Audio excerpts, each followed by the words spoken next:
आज जहां जहां भी जिना के अड्डे कायम हो रहे हैं, जहां जहां गलत काम हो रहे हैं, शराब पी जा रही है, नशा हो रहा है, बदकारी हो रही है, बेहयाई हो रही है, बेपर्दगी हो रही है, बदकारी हो रही है, जितने गुनाह हो रहे हैं उन गुनाहों की असल वजह यह कि इंसान अल्लाह का खौफ अपने दिल से निकाल चुका है। और माफ करना, चेहरे पर दाढ़ी रखना नबी का तरीका है, मगर जरूरी नहीं कि दाढ़ी रखने वाला परहेजगार है। घर से नकाब में निकलने वाली औरत बहुत अच्छा काम करती है कि नकाब में निकल रही है, मगर नकाब में निकलना इस बात की गारंटी नहीं है कि उसके दिल में अल्लाह का डर है।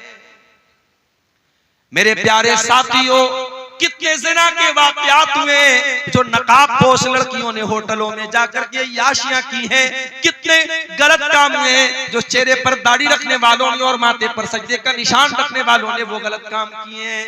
इसलिए याद रखना, दाढ़ी की अहमियत अपनी जगह है, नकाब की अहमियत अपनी जगह है, नमाज की अहमियत अपनी जगह है। जब तक अल्लाह का डर ना हो, जब तक अल्लाह का खौफ ना हो, तब तक इंसान गुनाहों से नहीं बच सकता।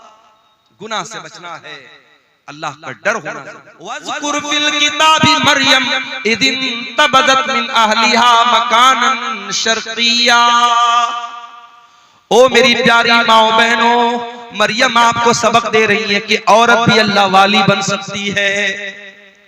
मरियम अपने घर वालों को छोड़कर, अपने भाई बहनों को छोड़कर, अपने माँ बाप को छोड़कर मस्जिद का एक कमरा पकड़ करके अल्लाह की इबादत कर रही हैं। आज हमारी माए बहनें गौर करें, अपने परिवार के साथ रहकर वो 5 टाइम की नमाज भी अदा नहीं कर पाती। जाड़े का मौसम चल रहा है, दिन छोटा हो चुका है, गर्मी के मुकाबले में रातें बड़ी हैं, दिन छोटा है, मौसम भी ठंडा है।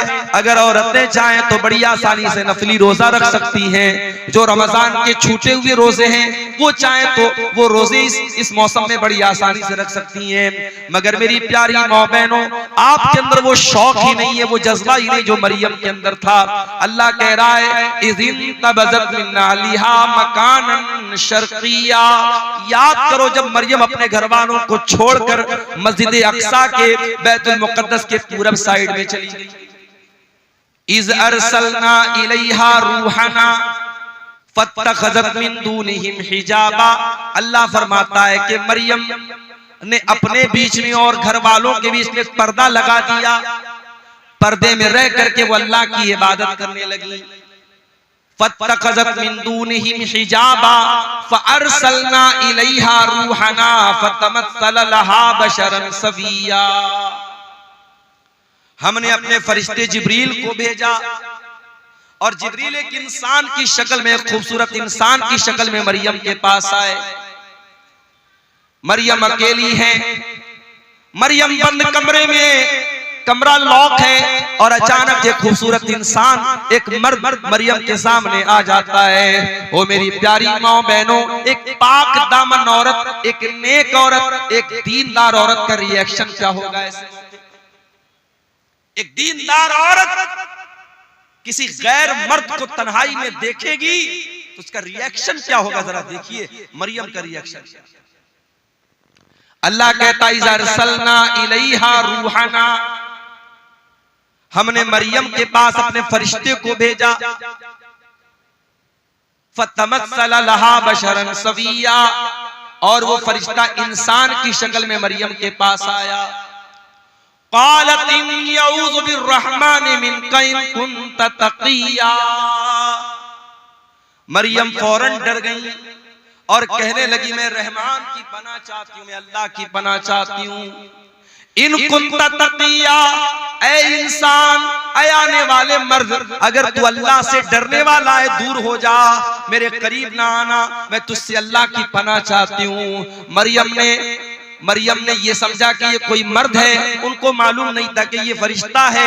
मरियम ने उसको अल्लाह का नाम लेकर के उसको अल्लाह का डर याद दिलाया, अल्लाह का खौफ याद दिलाया। गुनाह के मौके पर अगर अल्लाह याद आ जाए तो ये दिल में ईमान के जिंदा होने की निशानी।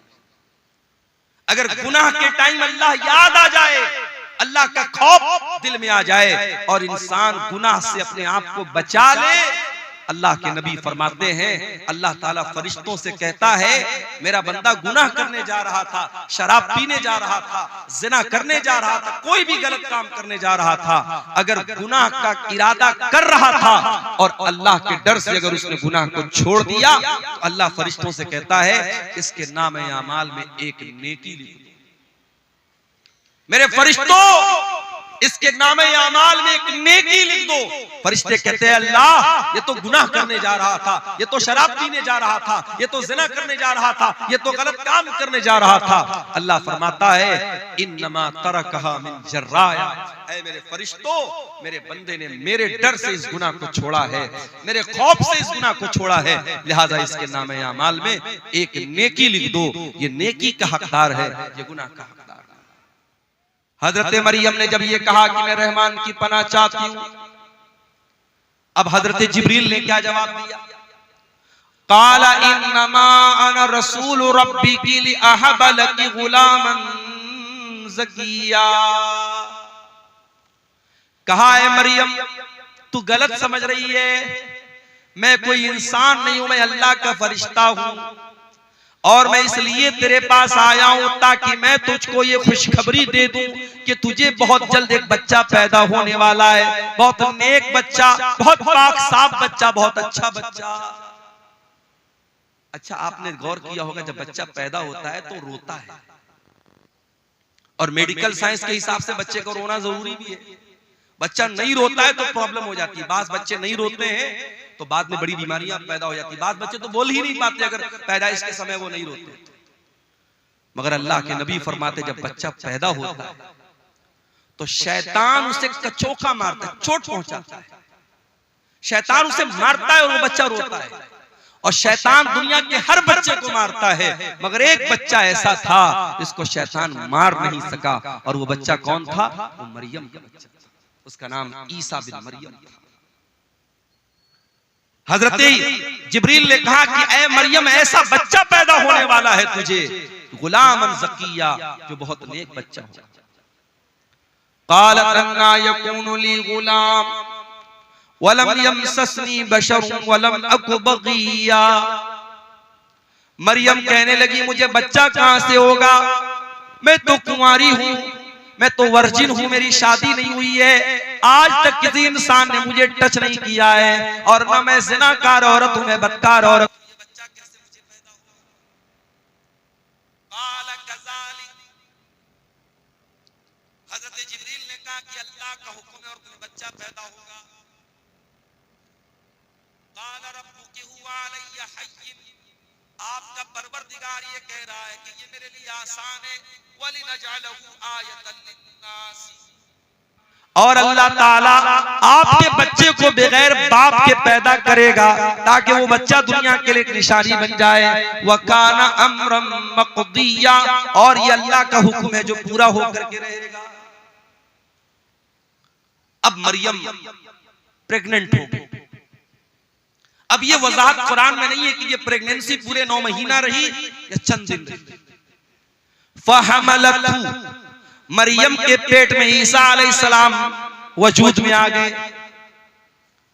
मरियम के पेट में ईसा अलैहिस्सलाम वजूद में आ गए, मरियम को हमल ठहर गया। फंतबज़त बिही मकानन क़सिया, और जब मरियम ने ये देखा कि पेट ज्यादा फूल गया है और अब लोग सवाल उठाएंगे, मरियम वहां से बहुत दूर निकल गई, आबादी से दूर चली गई, मस्जिद अक्सा से दूर चली गई ताकि लोगों के सवालों का जवाब ना देना पड़े। फहमलतहु फंतबज़त बिही मकानन क़सिया, मरियम के पेट में ईसा अलैहिस्सलाम आ गए और मरियम अपने अपने हमल के साथ, अपने पेट के बच्चे के साथ मस्जिद अक्सा से दूर चली गई। फ़अजाअहल मखाज़ु इला जिज़इन नख़ला, और जब बच्चे की पैदाइश का टाइम आया, जब दर्दे से का टाइम आया, जब लेबर पेन का टाइम आया, जब बच्चे की पैदाइश का टाइम आया, हजरत मरियम मजबूर हो गई, तड़पने लगी और एक खजूर के पेड़ के पास जाके वहां पहुंच गई। दर्दे ज़ेह ने उनको मजबूर किया, एक पेड़ के पास। बच्चे की पैदाइश का टाइम है, मरियम कुंवारी है, उनको ये तो पता है कि ये बच्चा अल्लाह ताला की तरफ से बगैर बाप के पैदा हो रहा है, अल्लाह की कुदरत की एक निशानी है। मगर मरियम को इस बात की फिक्र है, कल जब ये बच्चा जन्म लेगा मैं दुनिया को क्या बताऊंगी, मैं दुनिया को क्या मुंह दिखाऊंगी। एक पाक दामन औरत, एक नेक औरत, एक दीनदार औरत अपने चेहरे की खूबसूरती से ज्यादा, अपने बदन की ज्वेलरी से ज्यादा, अपने कपड़ों से ज्यादा अपने कैरेक्टर की, अपने किरदार की फिक्र करती है। मेरे भाइयों, मेरी प्यारी माँ, मरियम को चिंता है मेरे कैरेक्टर पर लोग सवाल उठाएंगे, मैं क्या बोलूंगी। क़ालत या लैतनी मित्तु क़ब्ल हाज़ा, मरियम कहने लगी कि काश आज के पहले मैं मर गई होती। व कुन्तु नसियम मनसिया, कोई मेरा नाम तक न जानता, मैं भूली बसरी कहानी बन गई होती, लोग मेरा नाम तक न जानते। ये कौन सी मुसीबत मेरे सर पे आ गई। ऐ मरियम, ये मैं तू क्या जवाब देगी लोगों को। ऐ काश है मरियम तुम मर गई होती। मरियम अपने आप से कह रही तुम मर गई। अल्लाह,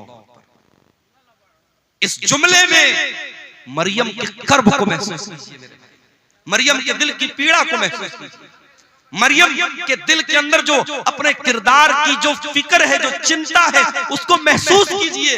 मरियम कहती है काश मैं मर गई होती, मुझे कोई मेरा नाम तक न जानता, कोई मेरा जिक्र तक न करता। फनादाहा मिन तहतिहा अल्ला तहज़नी क़द जअल रब्बुकी तहतकी सरिया। अब मरियम को बच्चा पैदा हो रहा है।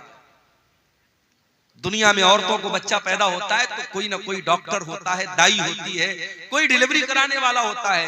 ये दुनिया का ऐसा बच्चा कोई डिलीवरी कराने वाला नहीं।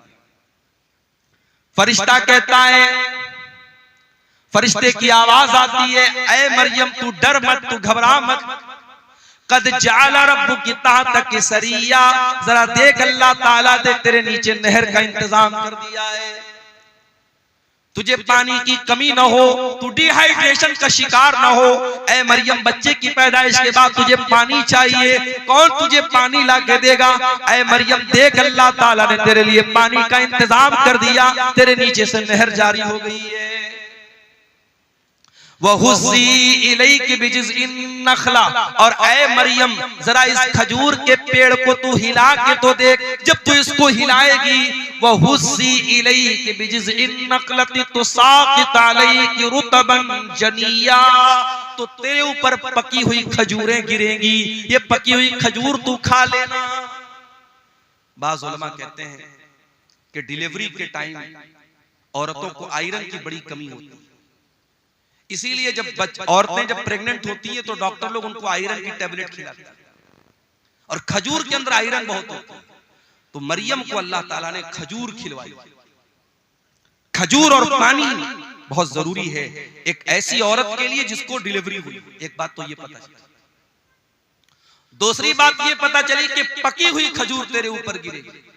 खजूर कब पकती है भाई? खजूर दिसंबर में नहीं पकती है, खजूर जून में पकती है। बाज़ उलमा ने इस आयत से ये इस्तिदलाल किया है कि ईसा अलैहिस्सलाम कभी 25 दिसंबर को पैदा हो ही नहीं सकते, ये फर्जी तारीख है, गलत तारीख है। ईसा अलैहिस्सलाम जब भी पैदा हुए होंगे मई और जून के महीने में पैदा हुए होंगे, जो फलस्तीन के इलाके में मुल्क शाम में गर्मी का मौसम होता है, दिसंबर तो हर जगह सर्दी का मौसम। खजूर पकी हुई खजूर तेरे ऊपर गिरेगी। अच्छा, एक सबक और मिल रहा है। मरियम को बच्चा हुआ है। औरत दुनिया की सबसे कमजोर अवस्था में कब होती है? जब बच्चा पैदा होता है। उस कमजोर अवस्था में भी अल्लाह ताला मरियम को हुक्म क्या दे रहा है कि ऐ मरियम, ये पेड़ तू हिलाएगी तब तुझे खजूर मिलेगी। अल्लाह ताला के लिए क्या नामुमकिन बात थी मेरे भाई। अल्लाह फरिश्ते को हुक्म दे देता और एक प्लेट में खजूर सजा के मरियम को लाके दे दी जाती, मगर नहीं, अल्लाह ने एक सबक ये भी दिया, जब हरकत करोगे तब बरकत आए। हरकत से बरकत आए। मुसलमान समझता है बैठ के हम दुआएं करेंगे और हमारी मस्जिदें सब सुरक्षित हो जाएंगी, हम दुआएं करेंगे और हम पर जुल्म करने वाले सब जो है बर्बाद हो जाएंगे। नहीं मेरे भाई, आपको हरकत भी करना पड़ेगा, आपको एक्टिव भी होना पड़ेगा। आप सदियों से जो जिंदगी जीते चले आए हैं वही जिंदगी आप जी रहे हैं। 50 साल पहले भी सीमांचल का इलाका पिछड़ा हुआ था, आज भी आप पिछड़े हुए हैं। 50 सालों में जैन कम्युनिटी कहां से कहां पहुंच गई, सिख कम्युनिटी कहां से कहां पहुंच गई, इसी देश के बड़े छोटे छोटे तबके कहां से कहां पहुंच गए। आपका सीमांचल क्यों पीछे है? मेरे भाइयों, कोई और दोषी नहीं है, दोषी हम और आप। हम और आप जब तक अपने आप को ऊपर उठाने की कोशिश नहीं करेंगे, हरकत नहीं करेंगे, बरकत नहीं आएगी। मरियम ने पेड़ को हिलाया है, तब ऊपर से खजूर गिरी।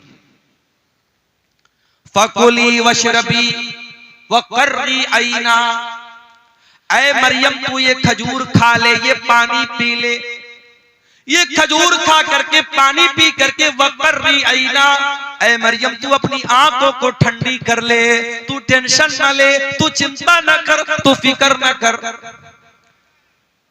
फकुली वशरबी वकर्री आईना फइम्मा तरयिन्ना मिनल बशरी अहदन फकुली इन्नी नज़रतु लिर्रहमानि सौमन फलन उकल्लिमल यौम इंसिया। और ऐ मरियम, कोई इंसान अगर नजर आ जाए और कोई पूछने लगे ये बच्चा किसका है, ये बच्चा कहां से आया, तो ऐ मरियम तू बात मत कर, तो इशारे से कह देना कि मैंने 3 दिन का रोजा रखा है। उस जमाने में जब लोग रोजा रखते थे तो बात नहीं करते थे, रोजे में कलाम भी मना था। अल्लाह का फजलो करम है, हम लोग रोजा रखते हैं तो हम लोग को तो बातचीत करने की आजादी है। उस जमाने में एक रोजा ऐसा होता था जिसमें बातचीत भी लोग नहीं करते थे।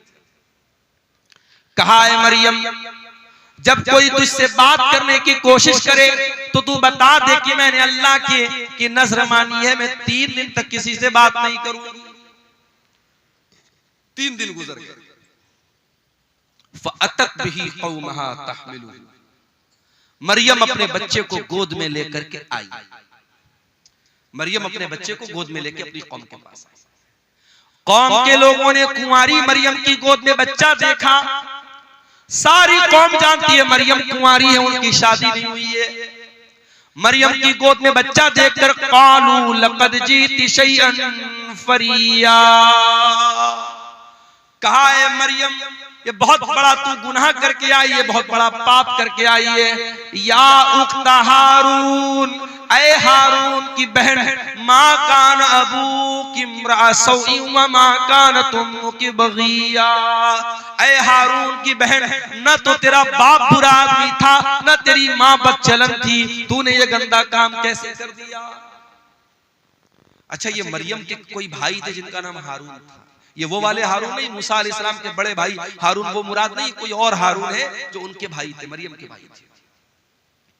अच्छा, एक बात और पता चली, लोगों ने 3 रिश्तों का नाम लिया। ऐ हारून की बहन, इसका मतलब हारून कोई बहुत नेक आदमी था जो मरियम का भाई था। ऐ हारून की बहन, तेरा भाई इतना नेक इंसान, तेरा बाप इतना नेक इंसान, तेरी माँ इतनी अच्छे किरदार और कैरेक्टर की, तू कैसे पापी निकल गई। पता ये चला कि ये त्रिकोण है। अगर किसी लड़की का भाई ठीक ठाक है, लड़की का बाप ठीक ठाक है और लड़की की माँ ठीक ठाक है, तो लड़की के बिगड़ने के चांसेस बहुत कम है। लेकिन जिस लड़की का भाई गड़बड़ हो, भाई की गर्लफ्रेंड है, तो यकीनन उस बहन का भी कोई बॉयफ्रेंड है।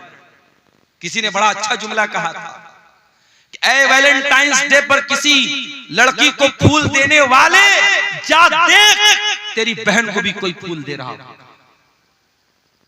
और इसीलिए अल्लाह कुरान में जब जिना का जिक्र करता है, अल्लाह कहता है वला तक़रबुज़ ज़िना इन्नहु काना फ़ाहिशतन व साअ सबीला। ऐ मेरे बंदो, तुम जिना के करीब भी न जाना, ये बड़ा गंदा काम है, बहुत ही बुरा रास्ता है। अल्लाह ने जिना को रास्ता कहा। रास्ता क्यों कहा है भाई? जिस रास्ते पर आप चलेंगे उसी रास्ते पर कोई दूसरा चल के आपके घर की दहलीज तक आएगा। अगर आप किसी दूसरे की इज्जत व आबरू को छेड़ेंगे, कोई आपके घर की इज्जत पर भी डाका जरूर डालेगा। ये इसको हम मुतलक तौर पे इसको अल्लाह का कानून तो नहीं कह सकते, मगर दुनिया का तजर्बा और मुशाहदा। कहा है हारून की बहन, तेरा भाई अच्छा इंसान, तेरा बाप अच्छा इंसान, तेरी माँ अच्छी औरत, तू कैसे इतना गंदा काम कर बैठी? तूने ये गंदा काम क्यों कर दिया? मरियम क्या जवाब देती? मरियम के पास कोई जवाब नहीं है। मरियम जवाब देगी, कौम के लोग मानने वाले नहीं है। फ़अशारत इलैहि, मरियम ने अपने बच्चे की तरफ इशारा किया। क़ालू कैफ़ नुकल्लिमु मन काना फ़िल महदी सबिया, कौम के लोगों ने कहा कि ऐ मरियम क्या मजाक कर रही है, इस दूध पीते बच्चे से हम क्या बात करें?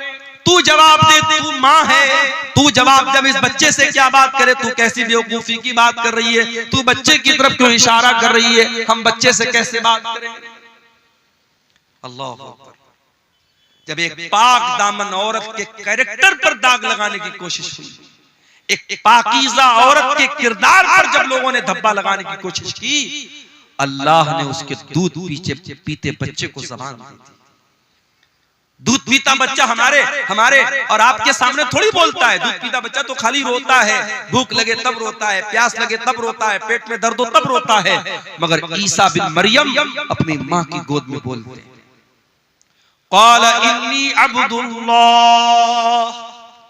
आतानियल किताब वजअलनी नबिय्या वजअलनी मुबारकन ऐनमा कुन्तु वऔसानी बिस्सलाति वज़्ज़काति मा दुमतु हय्या वबर्रम बिवालिदती वलम यजअलनी जब्बारन शक़िय्या।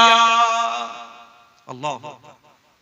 ईसा बिन मरियम अपनी माँ की गोद से कहते, ऐ लोगों कान खोल करके सुन लो, मेरी माँ पर कोई इल्जाम मत लगाओ, मेरी माँ के ऊपर कोई गंदा इल्जाम मत लगाओ। आओ मैं बताता हूं मैं कौन। मैं ईसा हूं। I am the slave of God, I am the slave of Allah. मैं अल्लाह का बंदा हूं, मैं अल्लाह का बेटा नहीं हूं। ईसाई कहते कि हम ईसा अलैहिस्सलाम को मानते हैं, उनके चर्चों के बाहर ईसा अलैहिस्सलाम की बातें लिखी होती हैं, उनके चर्च के ऊपर ईसा अलैहिस्सलाम की फोटो लगी रहती है। वो क्रिसमस पर ईसा अलैहिस्सलाम की मूर्ति बना के दुनिया को दिखाते ईसा कैसे पैदा हुए। मगर ईसाइयों से जाके जरा पूछो कि ऐ ईसाइयों, तुमसे बड़ा बदनसीब कौन होगा कि जिस पैगंबर से तुम मोहब्बत का दावा करते हो, उस पैगंबर ने दुनिया में जन्म लेने के बाद सबसे पहली बात जो उस नबी की जबान से निकली है, तुम उसी पर ईमान नहीं रखते हो। वो नबी कह रहा है मैं अल्लाह का बंदा हूं, और तुम कहते हो ईसा अल्लाह के बेटे थे। कितना फर्क है तुम्हारे अकीदे में और ईसा अलैहिस्सलाम की तालीमात में। ईसा अलैहिस्सलाम दुनिया में जन्म लेने के बाद पहली बात ये कह रहे हैं, इन्नी अब्दुल्लाह, मैं अल्लाह का बंदा हूं, और ऐ लोगों अल्लाह ने मुझे किताब दी है। अभी मैं माँ की गोद में खेल रहा हूं, मगर अल्लाह मुझे किताब देगा जिसका नाम इंजील होगा, और अल्लाह ने मुझे नबी भी बना लिया है, और मैं बरकत वाला हूं, जहां भी रहूंगा बरकत के साथ रहूंगा। और अल्लाह ने मुझे नमाज का हुक्म दिया है और ज़कात का हुक्म दिया है। जब तक मैं जिंदा रहूंगा नमाज पढ़ता रहूंगा, ज़कात देता रहूंगा। कितने अफसोस की बात है। ईसाई शराब पीता है, ईसाई ज़िना करता है, ईसाई गलत काम करता है, अपने चर्च में जाता है, वहां चर्च का पादरी कहता है कि तूने शराब पिया है, तूने ज़िना किया है, तूने मर्डर किया है, कोई बात नहीं, ले उसको शराब पिलाता है। ईसाई का जो पादरी होता है वो शराब पिलाता है और ये कहता है कि तेरे जितने पाप हैं वो अल्लाह के बेटे ने, गॉड के बेटे ने अपने ऊपर ले लिया। गॉड का बेटा सूली पर चढ़ गया और गॉड का बेटा तेरे सारे गुनाहों को अपने सर पे लेके जा चुका है, अब तुझे कोई टेंशन लेने की बात नहीं। अल्लाह, कितना गलत है ये। ईसा इब्ने मरियम दुनिया में आने के बाद कहते हैं नमाज पढ़ने का मुझे हुक्म मिला है, मैं नमाज जब तक जिंदा रहूंगा पढ़ता रहूंगा। पता ये चला इस्लाम में कोई शॉर्टकट नहीं है कि तुम्हारी नमाज कोई और पढ़ लेगा, तुम्हारी मग़फ़िरत कोई और करवा देगा। नहीं, तुमको नमाज पढ़नी पड़ेगी, तुमको रोजा रखना पड़ेगा, तुमको ज़कात देनी पड़ेगी। ईसा इब्न मरियम कहते जब तक मैं जिंदा रहूंगा अल्लाह ने मुझे हुक्म दिया है कि मैं नमाज पढ़ता रहूं, मैं ज़कात अदा करूं। वबर्रम बिवालिदती, और अल्लाह ताला ने मुझे अपनी माँ के साथ अच्छा सलूक करने का हुक्म दिया है। वलम यजअलनी जब्बारन शक़िया, और अल्लाह ताला ने मुझे सरकश नहीं बनाया, मुझे बदबख्त नहीं बनाया, मुझे बदनसीब नहीं बनाया, अल्लाह ने मुझे अच्छे नसीब वाला बनाया है। इतनी बात कहने के बाद ईसा इब्न मरियम कहते हैं वस्सलामु अलैया यौमा वुलिदतु व यौमा अमूतु व यौमा उबअसु हय्या, मेरे ऊपर उस दिन भी सलाम जिस दिन मैं पैदा हुआ, उस दिन भी सलाम जिस दिन मैं मरूंगा, और उस दिन भी सलाम जिस दिन मैं जिंदा उठाया जाऊंगा। हमारा अकीदा ये है, ईसा अलैहिस्सलाम सूली पर नहीं चढ़ाए गए। कान खोल करके सुन लो मेरे भाइयों, ये अकीदा समझ लो। ईसा इब्न मरियम के बारे में जब कहीं किसी से बात करना हो, आपको ईसा अलैहिस्सलाम के बारे में सही इंफॉर्मेशन होनी चाहिए। ईसा अलैहिस्सलाम सूली पर नहीं चढ़ाए गए, उनको सूली पर चढ़ाने की कोशिश जरूर हुई, मगर अल्लाह ताला ने उनको सुरक्षित आसमान पर उठा लिया। वो अपने शरीर के साथ, अपने जिस्म के साथ और अपनी रूह के साथ आसमान पर उठा लिए गए। उनकी जगह उनके एक हमशक्ल को यहूदियों ने सूली पर चढ़ा दिया। वमा क़तलूहु वमा सलबूहु, न तो ईसा को कत्ल किया उन्होंने, न ईसा को सूली पर चढ़ाया। वलाकिन शुब्बिया लहुम, बल्कि ईसा अलैहिस्सलाम का एक हमशक्ल उनके सामने पेश किया गया और उसको उन्होंने सूली पर चढ़ाया। अब हमारा ये अकीदा है कयामत के पहले ईसा अलैहिस्सलाम दुनिया में आएंगे और दज्जाल को कत्ल करेंगे, और इसी तरीके से दुनिया में जितने सूअर हैं सूअरों का खात्मा करेंगे। और ईसा अलैहिस्सलाम जब आएंगे और वो जिहाद करेंगे तो वो अहले किताब से भी जिहाद करेंगे, यहूद और नसारा से भी जिहाद करेंगे। और जब ईसा अलैहिस्सलाम यहूद और नसारा से जिहाद करेंगे तो उनको जिजिया का ऑप्शन नहीं देंगे, वो डायरेक्ट दो ऑप्शन देंगे, या तो इस्लाम कबूल करो या फिर मुझसे जंग करो। तो उनके जमाने में जिजिया का ऑप्शन खत्म हो जाएगा। और इसी तरीके से ईसा इब्न मरियम दुनिया में आएंगे और कई साल तक रहेंगे, उनके दौर में अमन और चैन और सुकून रहेगा, और फिर वो नेचुरल अपनी मौत से हमकनार होंगे, उनको मौत आएगी और फिर वो अल्लाह ताला को प्यारे होंगे, अल्लाह के पास जाएंगे। ये हमारा अकीदा है। इसीलिए अल्लाह जब इस वाक़े को बयान करता है, अल्लाह कहता है ज़ालिका ईसा इब्न मरियम क़ौलुल हक़्क़िल लज़ी फ़ीही यम्तरून, ये ईसा इब्न मरियम है, ये अल्लाह के सच्चे कौल हैं, अल्लाह की सच्ची बात इनके बारे में है जिनके बारे में लोग शक और शुबहा कर रहे हैं।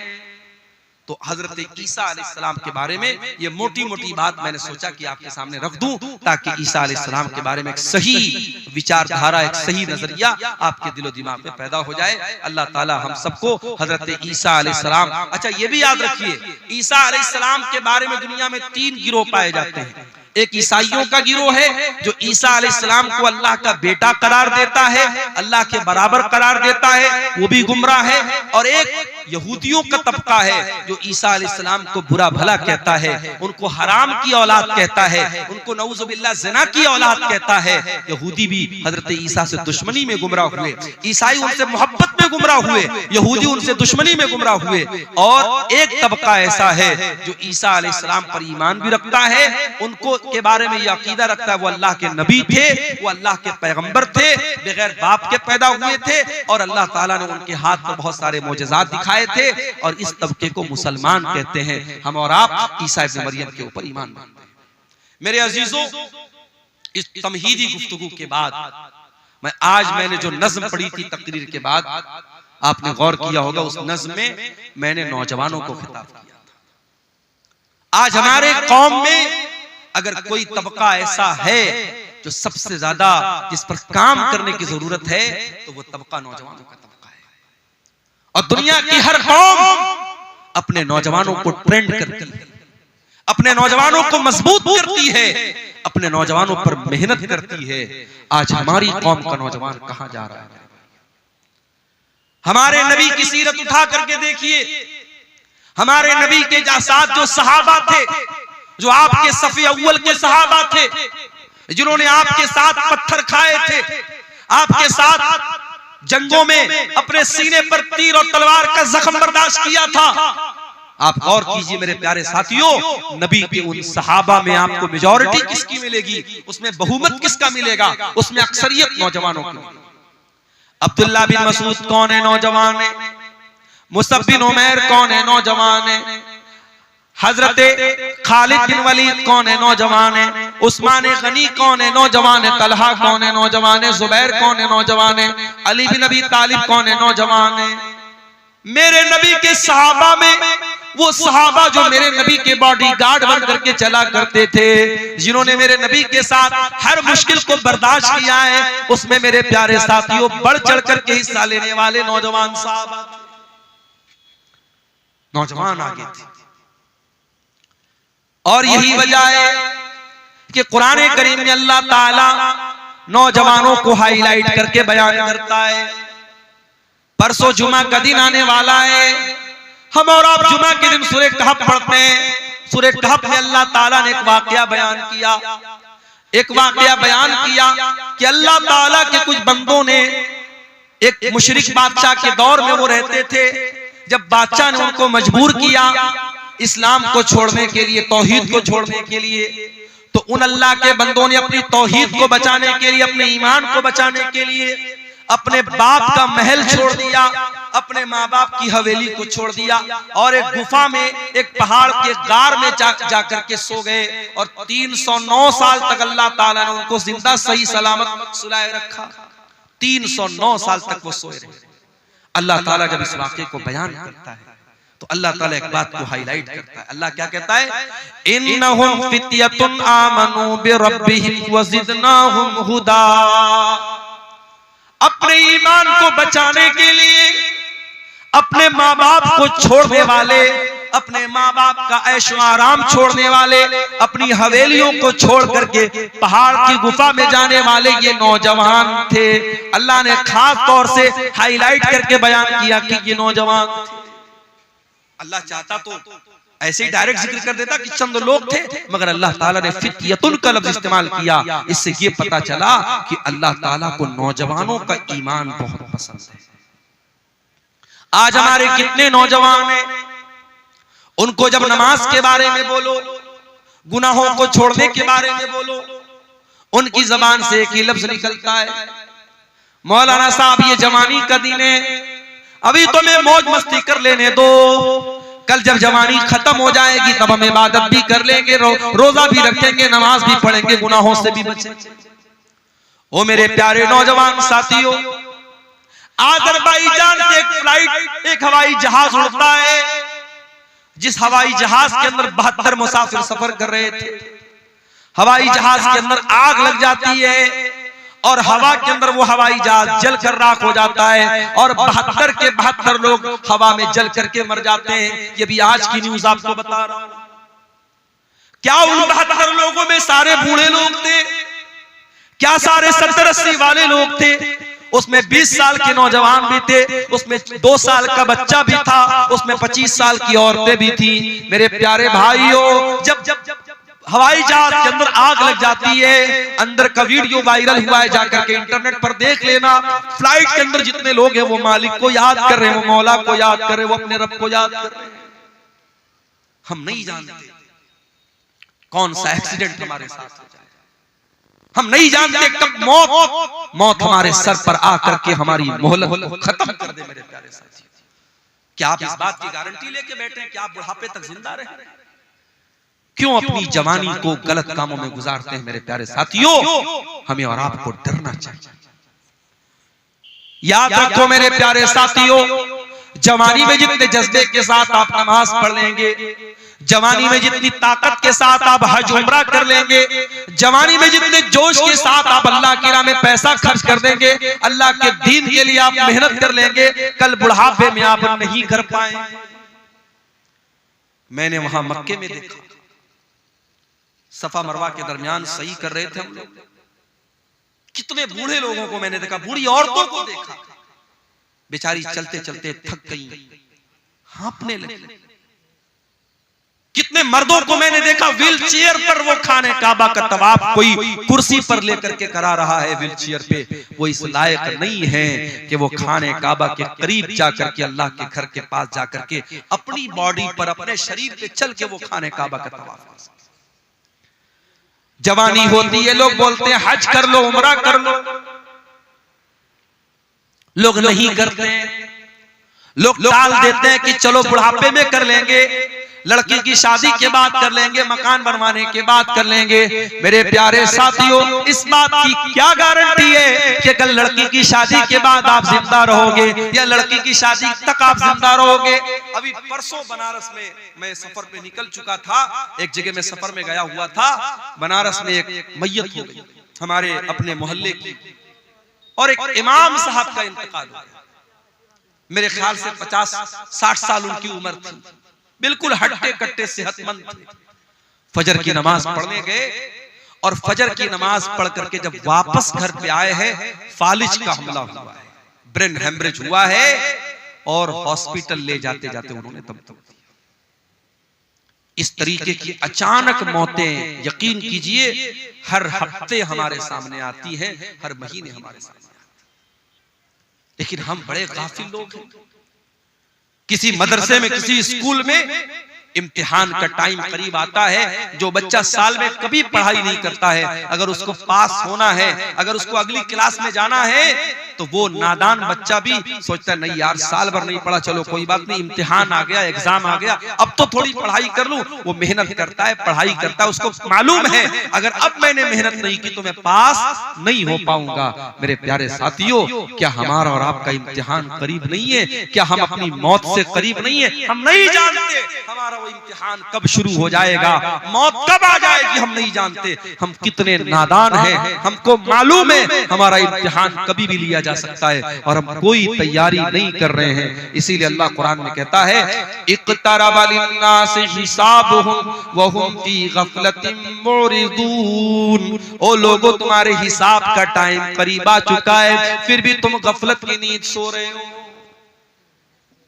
याद रखो मेरे भाइयों, 70 साल की उम्र में आप नमाजी बन भी जाएंगे, लेकिन 20 साल की उम्र में जो सजदा आप करेंगे, अल्लाह ताला को ये सजदा जितना महबूब है, 70 साल वाला सजदा अल्लाह को उतना महबूब नहीं। 70 साल में कोई सुधर गया, 60 साल में कोई नेक बन गया, हम उसका मजाक नहीं उड़ा रहे, हम उस पर तंज नहीं कर रहे। कोई 60 साल की उम्र में अगर नमाज पढ़ रहा है बहुत अच्छी बात है, लेकिन तौबा करने का, अल्लाह की तरफ पलटने का, अल्लाह के दीन की तरफ आने का बेहतरीन टाइम जवानी का टाइम है। मेरे प्यारे साथियों, अपनी जवानी में तौबा करो, अपनी जवानी में अल्लाह के प्यारे नबी फरमाते हैं ला तज़ूलु क़दमा इब्ने आदम मिन इंद रब्बिही यौमल क़ियामा। क़यामत के दिन इंसान अपनी जगह से हिल नहीं पाएगा जब तक वो 5 सवालों का जवाब न दे दे।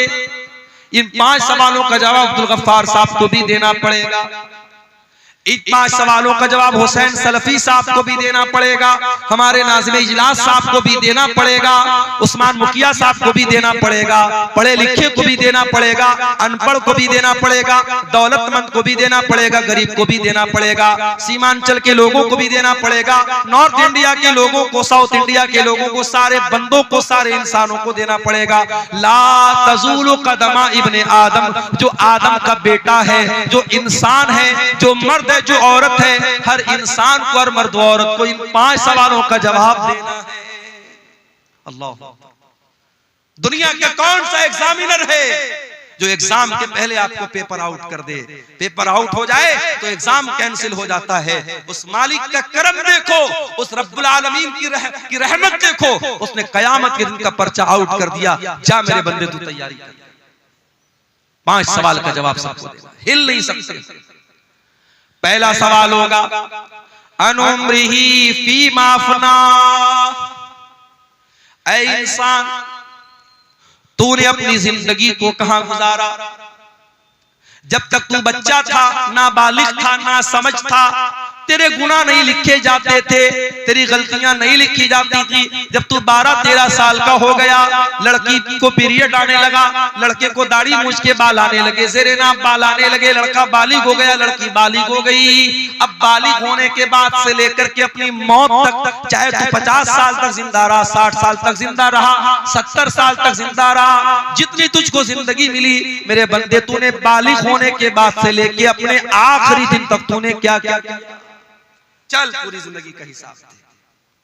अल्लाह अकबर। 50 साल में, 60 साल में बालिग होने के बाद से लेकर, बचपन का हिसाब नहीं लिया जाएगा। बचपन में जब इंसान ना समझे उसका अल्लाह के हिसाब नहीं होगा। उसके बाद से लेकर के मरने के दिन तक का हिसाब अल्लाह। अन उम्र ही फीमा, कहां गुजारा तूने जिंदगी, चल हिसाब दे। ये पहला सवाल होगा कयामत के दिन के पेपर। दूसरा सवाल, वान शबाबिही फीमा बला,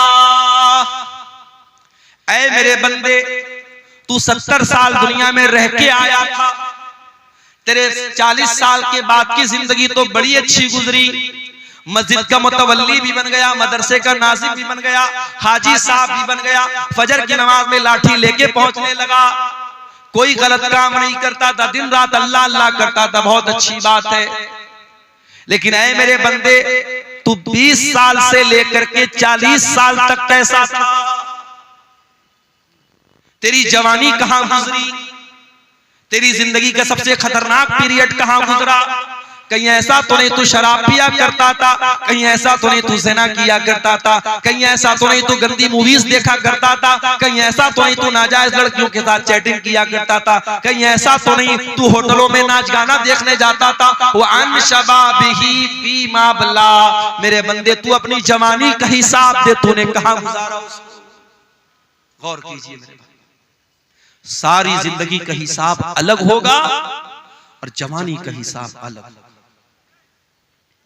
तीसरा सवाल, वान मालिही मिन ऐन इक्तसबहू, तूने माल कहां से कमाया?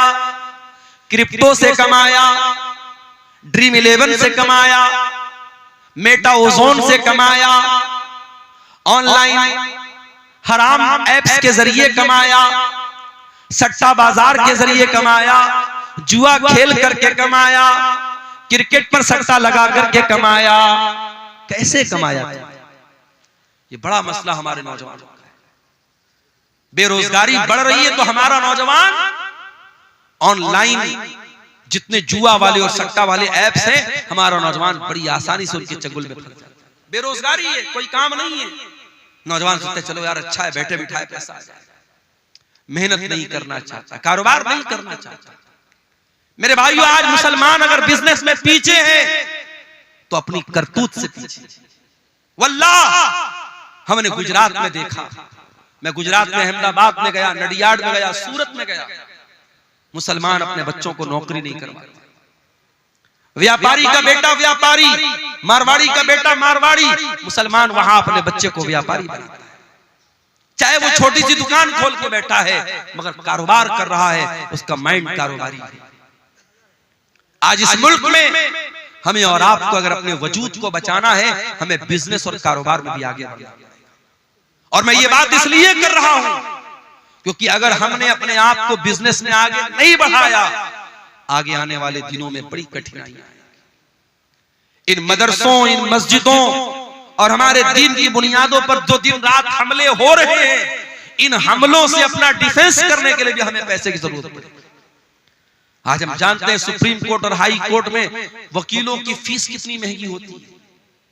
अभी हमारे उत्तर प्रदेश में मदरसों का केस चल रहा था, हाई कोर्ट का फैसला आ गया कि सारे मदरसे जो है गलत है, बंद कर दिया जाए, और 10,000 से ज्यादा जो टीचर थे उनकी नौकरी खतरे में पड़ गई। तो वहां मदरसों की जो एसोसिएशन है उसने इस मामले को सुप्रीम कोर्ट में उठाया, और सुप्रीम कोर्ट में बड़ी महंगी वहां के वकीलों की एक सुनवाई की जो फीस होती थी 50-50 लाख रुपए होती थी, वो फीस उन्होंने पेमेंट किया और उसके बाद केस को लड़ा और जज साहब के सामने पूरे मामले को रखा, और अल्हम्दुलिल्लाह सुप्रीम कोर्ट का जजमेंट आ गया कि नहीं, इतने सैकड़ों सालों से ये मदरसे चल रहे हैं, इन मदरसों को बंद नहीं किया जा सकता। सुप्रीम कोर्ट ने जजमेंट दे दिया, फैसला दे दिया। मेरे प्यारे साथियों, साथियों, आज अगर कोई बेकसूर है और उसके खिलाफ कोई केस हो गया है, केस को लड़ने के लिए भी पैसे की जरूरत है, मस्जिदों को बनाने के लिए पैसे की जरूरत है, कब्रिस्तान और वक्फ की जमीन को बचाने के लिए आपको फंड की जरूरत पड़ेगी। और फंड कहां से आएगा? जब आप बिजनेस में आगे नहीं बढ़ेंगे, जब कारोबार में आगे। इसलिए हराम तरीके मत अपनाओ। कयामत के दिन तीसरा सवाल किया जाएगा, तुमने माल कहां से कमाया। चौथा सवाल, वह फीमान फकहू, तुमने माल कहां पर खर्च किया था। हैप्पी न्यू ईयर मनाने के लिए किसी होटल का टिकट तो नहीं खरीदा था, नए साल के जश्न के मौके पर शराब में तो नहीं लुटाया था, सर्दी के मौसम में किसी पिकनिक स्पॉट पे जाके दोस्तों के साथ रंगरलियां मनाने तो नहीं चला गया था। आजकल लोग कश्मीर बहुत जा रहे हैं, हमारे इंस्टाग्राम पर मैंने देखा बड़ी रील्स आ रही है, लोग कश्मीर में जा रहे हैं, मियां बीवी जा रहे हैं और वहां जाके जो है बर्फ के ऊपर दिल बना रहे हैं कि साहब हम अपनी बीवी से बड़ी मोहब्बत करते हैं। अरे बीवी से मोहब्बत करते हो तो वहां कश्मीर में जाके बर्फ बनाने से थोड़ी साबित होगा। बीवी का हक अदा करो, बीवी का ख्याल रखो। कश्मीर जाने के लिए लोगों के पास ठंडा नहीं है और अपने घर में लेटे हैं और अस्सलातु खैरुम मिनन नौम की आवाज आ रही है, तो ये सर्दी में रजाई के अंदर दुबक करके लेटा हुआ है और फजर में नहीं जाता है। पूछो क्यों नहीं जाता है? कहते हैं मौलवी साहब बड़ा ठंडा है, बहुत ठंडा है, बहुत सर्दी है। अपने बिस्तर को छोड़ करके तू 10 कदम दूर मस्जिद में नहीं जा सकता, तेरे लिए बहुत ठंडा है। और इसी दिसंबर के कड़कड़ाते हुए सर्दी और ठंडे में कश्मीर चला जाता है दोस्तों के साथ, और मनाली और कुल्लू चला जाता है अपनी फैमिली के साथ। मेरे प्यारे साथियों, इससे पता ये चलता है कि तेरे दिल में अल्लाह की मोहब्बत कितनी है, तेरे दिल में ईमान की मोहब्बत कितनी है। चौथा सवाल ये होगा, पैसा कहां खर्च।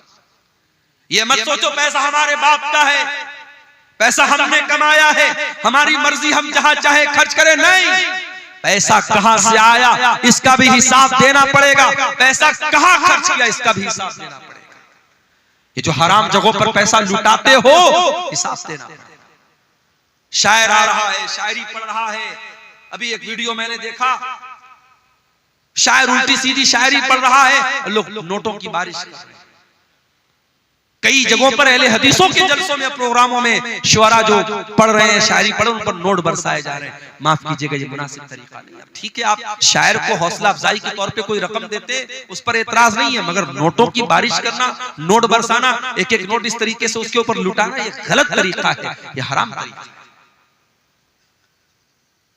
यूं उत्तर प्रदेश के अंदर एक शादी में मुसलमान लड़के ने अपनी बारात के मौके पर, अपनी शादी के मौके पर 20 लाख रुपया हवा में लहरा दिया। 20 लाख रुपया नोटों की गड्डी को हवा में लहरा दिया कि साहब मैं बहुत खुश हूं आज मेरी शादी। मेरठ के अंदर, उत्तर प्रदेश में मेरठ एक जगह है, मेरठ में एक मुसलमान की शादी हुई और लड़के को ससुराल से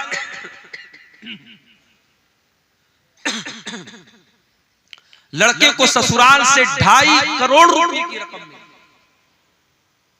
और मौलाना साहब जो निकाह पढ़ाने आए तो उनको 11 लाख रुपए कैश।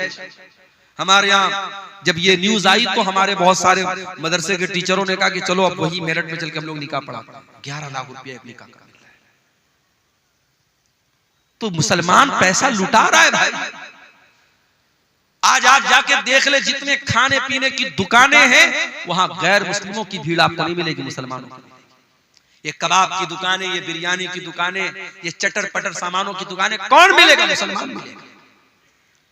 अभी मैं कटिहार स्टेशन के बाहर देखा, कोई चाय वाला था, चाय की दुकान पे वो चाय बेच रहा है, हांडी वाली चाय, बड़ी मशहूर चाय भाई। उसकी चाय पीने ज्यादा नौजवान मुसलमान जा रहे हैं और चाय भी पी रहे, साथ में सिगरेट का धुआं भी उड़ा रहे हैं। दौलत अल्लाह की बहुत बड़ी नेमत है। इस दौलत का हिसाब देना पड़ेगा आपको। कहां खर्च किया आपने, कहां से आई ये दौलत, अल्लाह को हिसाब देना। 5वां सवाल किया जाएगा, व माज़ा अमिला फीमा अलिमा, तूने जो इल्म हासिल किया, हर साल तेरे मदरसे का जलसा होता था, तू परिवार के साथ जलसे में जाता था, औरत भी जाती थी, मर्द भी जाता था। कभी बनारस से कोई आलिम आया, कभी दिल्ली से आया, कभी कलकत्ता से आया, कभी इटावा से आया। तूने उलमा के बयानात को सुना, व माज़ा अमिल फीमा अलिमा, तूने उस इल्म के ऊपर अमल कितना किया? अमल कुछ नहीं किया, अमल कुछ नहीं किया। पिछले साल भी जो बेनमाजी, इस साल भी बेनमाजी। पिछले साल भी जो सूद खाता था, इस साल भी सूद खा रहा है। पिछले साल जो जुआ खेलता था, इस साल भी जुआ खेल रहा है। पिछले साल जो ज़िना में मुलव्विस था, इस साल भी ज़िना में मुलव्विस है। मेरे प्यारे साथियों, अगर इतनी तकरीरों और जलसों के बावजूद अगर हम अमल नहीं करते हैं, माफ कीजिए, ये एनर्जी, ये पैसा, ये सरमाया, ये कैपिटल जो लग रहा है इन जलसों पर, इन तकरीरों में, सब बर्बाद न हो जाए, कहीं क़यामत के दिन हमारे लिए मुसीबत न बन जाए। क्योंकि अल्लाह पूछेगा वमाज़ा अमिल फीमा अलिमा, तूने जो इल्म हासिल किया उस इल्म के ऊपर तूने अमल किया। मई जून का महीना आता है, हमसे गर्मी बर्दाश्त नहीं होती। जिसके घर में अल्लाह ताला ने ताकत दी वो एसी लगवाता है, जिसके घर में इस्तिताअत एसी की नहीं वो कूलर लगवाता है, जिसके घर में कूलर नहीं कम से कम पंखा चल रहा है। हमसे गर्मी बर्दाश्त नहीं होती, हम ट्रेन का सफर करते हैं, हम कोशिश करते हैं एसी में सफर करें। गर्मी के मौसम में हम स्लीपर में सफर नहीं कर सकते। मेरे प्यारे साथियों, कभी आपने सोचा और गौर किया कि कब्र की उस 2 गज जमीन के अंदर जब आप जाएंगे, वहां कौन आपको एसी देगा, वहां कौन आपको कूलर देगा, वहां कौन आपको पंखा देगा? अल्लाह के नबी फरमाते हैं, अगर मरने वाले का अमल ठीक नहीं है, उसका अकीदा ठीक नहीं है, उसकी कब्र को उसके ऊपर तंग कर दिया जाएगा, उसकी कब्र को टाइट कर दिया जाएगा, इतना टाइट कर दिया जाएगा उसके बदन की पसलियां एक दूसरे के साथ मिल जाएंगी और बहुत ही खतरनाक किस्म का फरिश्ता आएगा और ऐसी शक्ल में आएगा, बड़ी हैबतनाक शक्ल में आएगा और हथौड़े से उसके सर पे मारेगा और वो चिल्लाएगा। वो मरने वाला जो कब्र में है वो चिल्लाएगा और उसके चिल्लाने की आवाज को इंसान और जिन्नात के अलावा सारी मखलूकात सुनेंगी, सारे जानवर सुनेंगे। वहां उस कब्र के अजाब से बचने की मेरे भाइयों हमने क्या किया? कयामत के दिन जब सूरज 1 मील की दूरी पर होगा, गर्मी से लोग बेहाल होंगे, पसीने में डूबे हुए होंगे। अल्लाह के नबी फरमाते हैं, सबअतुन युज़िल्लुहुमुल्लाहु फी ज़िल्लिही यौमा ला ज़िल्ला इल्ला ज़िल्लुहु।